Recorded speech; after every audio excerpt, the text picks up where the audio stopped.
Hey, you're keeping company with Connor, and you're listening to another Townsquare Spotlight. We got an amazing guest with us today. He's a director, producer, and actor. You'll know him from films such as Manhattan Murder Mystery, The Public Eye, and Prime, plus TV shows such as The Good Wife, Rescue Me, Mad About You, and, of course, The Sopranos. With us today, we got Jerry Adler. Jerry, how are you?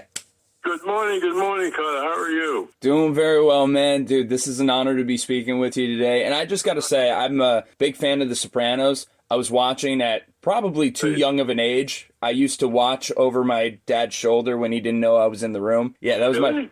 Yeah, yep. No, it was hilarious. I'd watch from the hallway while he was watching it when he thought I was in bed. Now you really make you feel old. You. No, I'm not trying to make you feel old. I'm just saying it's like that was my experience. I love the show so much. I would always kind of go over my dad's head, literally, to watch it. You know, I got cast on that show when I was in the hospital. Oh my God, really? Oh my God. Yeah, I got a call from David Chase while I was lying in bed in the hospital. I had a little appendix thing. He said he was doing a pilot, and he wanted me to. We had worked on a show called Northern Exposure. And he wanted me to do this cameo thing. We said it was just a one shot. He said in his pilot, you know, would I do it? I said, for you, I will do anything. He said, well, it's a great little show. It's called The Sopranos, and let's do it. I said, yeah, I'll be happy to do it. But listen, there's one problem. I don't sing. Yes. Most actors go through hell trying to get a part, and I didn't even have to audition. It was wonderful. That is wonderful. It does sound like you were going through hell, though, already with the appendicitis. My dad had appendicitis, too. I know how that's really nuts. So you just had hell in another way. It was easy. Listen, it was easy. It was tougher to do Broadway. You're promoting your memoir, Too Funny for Words. Over 70 years in the business. How the hell do you synthesize everything that you've done between theater, TV, film into one book? I'm very excited. I'm very excited about the book coming out on Wednesday. You know, it's going to be a big thrill. What the world needs now is a few laughs, and I think this delivers it. Well, these are stories I used to tell and entertaining my family and friends, and everybody kept saying, you got to put this down on paper for posterity, which I never intended to do. And then I got trapped in my apartment during the pandemic, and I figured this is a good time to put it down on paper, and so that's when I wrote the book. Yeah, you're great to sit there and relive your life. It's not bad. 70 years in Broadway. 70 years. That's really impressive. And Too Funny for Words. You have all these wild stories featuring, late great actors, Hollywood royalty, past and present, and even like U.S. presidents like JFK and Nixon. Like, you've had a great life in the spotlight, but all these best stories are behind the scenes. What can people expect to learn about not just you, but also some of these big names that they've known and grown up with throughout the years? You're going to find out that they're all kind of homey and funny and friendly and enjoyable to be with for the short time that the story lasts. And it's one good story after another. And you'll meet all these wonderful people. Oh, that's amazing, especially to be able to see them in a completely different light. We might know them from roles, but to actually get to hear a very intimate story from yourself, that's so, so good. And as you said a moment ago, something that the world needs now is a good laugh. And should people be expecting to be like gut-busting laughing the whole time through this? I guarantee you'll laugh every page. What do you think of that? I think that's great. I think that's a comedy show just lined up on a page for me, and I can't wait for that. You're right. Thank you. So, as you said a moment ago, it's like Broadway. All this time on Broadway, people have probably seen you in your film and TV credits, but theater has always been a home for you. And if I got it correct, it was like your first start in the industry.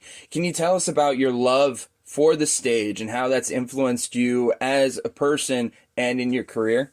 My first jobs when I got out of college as a stage manager on Broadway.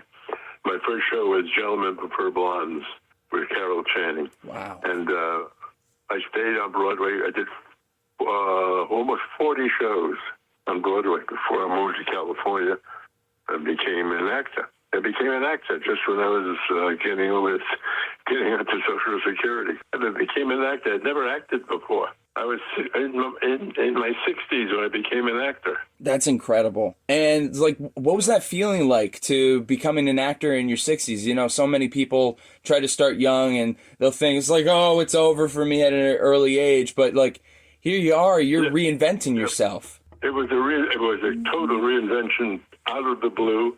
What's great about becoming an actor as a stage manager? As a stage manager, you take care of people, you know, or do scheduling and things like that. And then when you become an actor, the stage managers are doing it for you. It's kind of fun to turn tables. I was about to say, I thought you were going to say it gave you an interesting perspective, but no, you're like, oh no, now I get to be taken care of. I love that. But it sounds like you've taken care of everybody that you've worked with throughout your career, and you're just having such a great time with everybody. And I think that's great. So being behind the scenes for so long, before you became an actor, how do you think that influenced how you approached acting? Everybody said, how'd you know anything about acting? I said, well, I knew nothing about acting, but I had directed some things on Broadway, and I knew how to work with actors. And so I applied that knowledge into acting. When I took a script, I would say, how would I direct this scene? Because I had never had any training as an actor. So all my training was as a stage director. That's and impressive. I put all of that knowledge into working on a script. Now, Jerry, again, your memoir, Too Funny for Words, is coming out. And in the last minute that we have with you, is there any particular story that you could give us real quick to, entice the Hudson Valley listening audience right now? I was doing some auditioning for a Broadway musical called Bravo Giovanni. And these women they're coming in to sing for a particular part in the show, and this young lady came in. She was carrying a guitar. She was dressed. She looked like a Greenwich Village gypsy, and she gave me her resume, and I brought her out onto the stage and announced it. I said, "Okay, next lady is Barbara Streisand, no piano," and she sat down on a stool there and started to sing, and boy, everyone was mesmerized. Wow. I'd never heard a sound like that in my life. And she sang this song, I think it was Smile. And then she finished the song, picked up her guitar, walked out, and so she was gone. The director of the show, I was saying, she's fabulous, isn't she? He said, yeah, but did you catch that nose? Oh, come on. Oh, my gosh. That's wild. She didn't get the part. She didn't get the part. But she mesmerized everybody, but she didn't get the part. She got the next part. Oh, boy. I was going to say, it's I think she did okay for herself afterwards, not getting that role. She did very well.